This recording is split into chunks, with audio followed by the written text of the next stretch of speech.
आजकल हम एंटरटेनमेंट की दुनिया में जो कहानियां देख रहे हैं उनका अंदाज ही कुछ बदल गया है। महाकाव्य पहले से कहीं ज्यादा बड़े होते जा रहे हैं, दांव बहुत ऊंचे लग रहे हैं और कभी-कभी तो जीत की कीमत हार से भी ज्यादा भयानक लगने लगती है। तो चलिए सीधे मुद्दे पर आते हैं। देखिए, इस समय एनीमे की दुनिया में एक जबरदस्त उछाल आया हुआ है।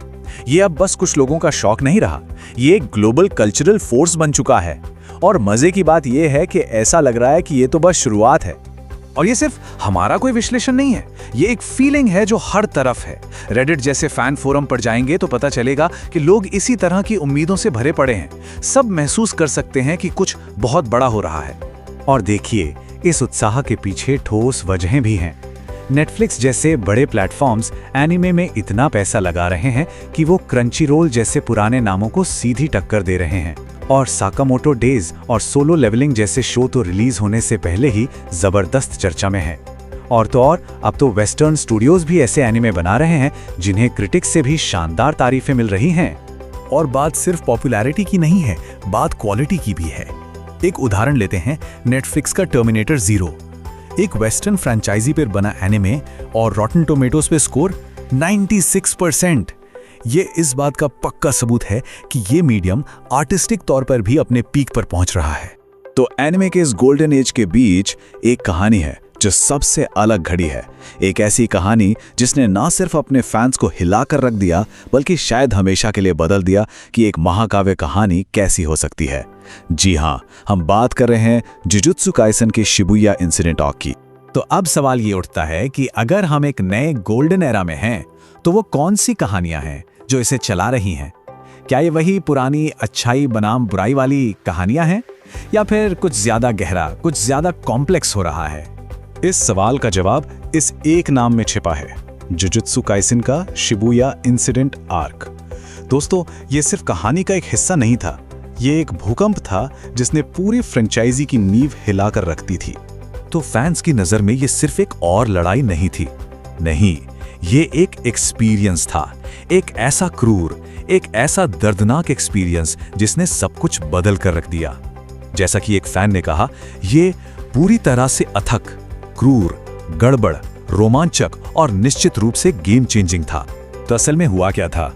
शिबुया को इतना गेम चेंजिंग क्या बनाता है? ये समझने के लिए हमें उस तबाही के स्केल को देखना होगा जो सिर्फ एक रात में हुई थी।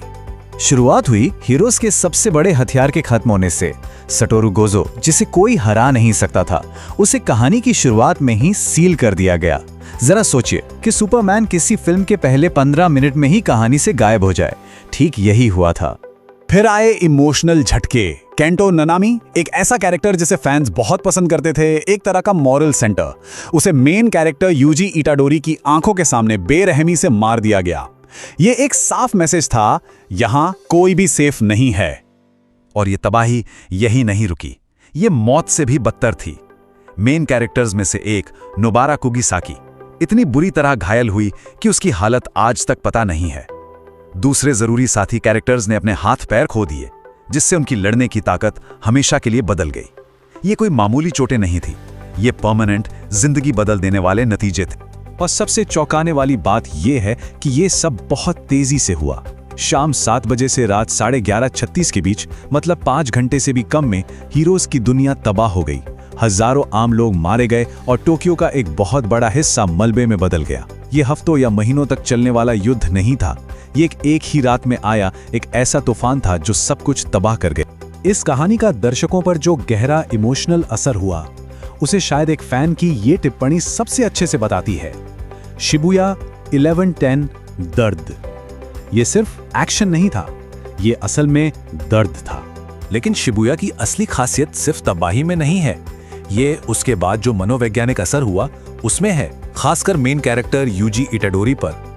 इस सब के बाद यूजी के अंदर एक ऐसी सोच घर कर जाती है जिसे फैंस पुर्जा मानसिकता कहते हैं। उसने जो कुछ देखा और जिसके लिए वो खुद को जिम्मेदार मानता है, उस ट्रॉमा से बचने के लिए वो खुद को एक इंसान की तरह सोचना बंद कर देता है।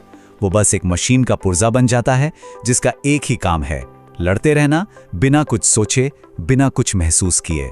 और यहीं पर यह कहानी एक टिपिकल हीरो की कहानी से अलग हो जाती है। यूजी शिबुया में हुई हर एक मौत का जिम्मेदार खुद को ठहराता है। वो अपनी कमजोरी को कोसता है, लेकिन सच्चाई ये है कि उसे कंट्रोल किया गया था। असली विलन सुकुना ने न सिर्फ वो सारी हत्याएं की, बल्कि यूजी को ये यकीन दिलाने के लिए सब कुछ प्लान किया कि ये सब उसकी गलती थी। ये सिर्फ एक फिजिकल लड़ाई नहीं है, ये एक साइकोलॉजिकल वॉर है। तो चलिए एक बार फिर से बड़ी पिक्चर पर नजर डालते हैं। इस सब का एंटरटेनमेंट की दुनिया के लिए क्या मतलब है? शिबुया जैसी कहानी का होना क्या दिखाता है? ये इसलिए मायने रखता है क्योंकि एक बदलाव का इशारा है। अब कहानीकार अपने कैरेक्टर्स को परमानेंट नुकसान पहुंचाने से डरते नहीं हैं। इससे कहानियों में वजन आता है। जब कोई भी मर सकता है या हमेशा के लिए अपंग हो सकता है, तो दाव असली लगते हैं। ये कहानियों को सिर्फ एक्शन एडवेंचर से ऊपर उठाकर ट्रॉमा, गिल्ट और सर्वाइवल की एक कॉम्प्लेक्स कहानी में बदल देता है। और ये दिखाता है कि ऑडियंस अब ऐसी कहानियों के लिए तैयार है जो आसान जवाब नहीं देते। तो ये हमें हमारे आखिरी सवाल पर ले आता है, क्या ये क्रूरता, ये मनोवैज्ञानिक गहराई और परमानेंट नतीजों के लिए ये कमिटमेंट, क्या यही महाकाव्य कहानियों का नया स्टैंडर्ड बन रहा है? जैसे जैसे हमारी कहानियां और बड़ी और ग्रैंड होती जा रही हैं, शायद अब फोकस आखिरी जीत से हटकर उस जीत तक पहुंचने की कीमत पर आ गया है। सबसे दिलचस्प सवाल शायद ये नहीं है कि हीरो आखिर में जीतता है या नहीं, बल्कि ये है कि उस जीत को हासिल करने के लिए उसे और दुनिया को पीछे क्या-क्या छोड़ना पड़ता है।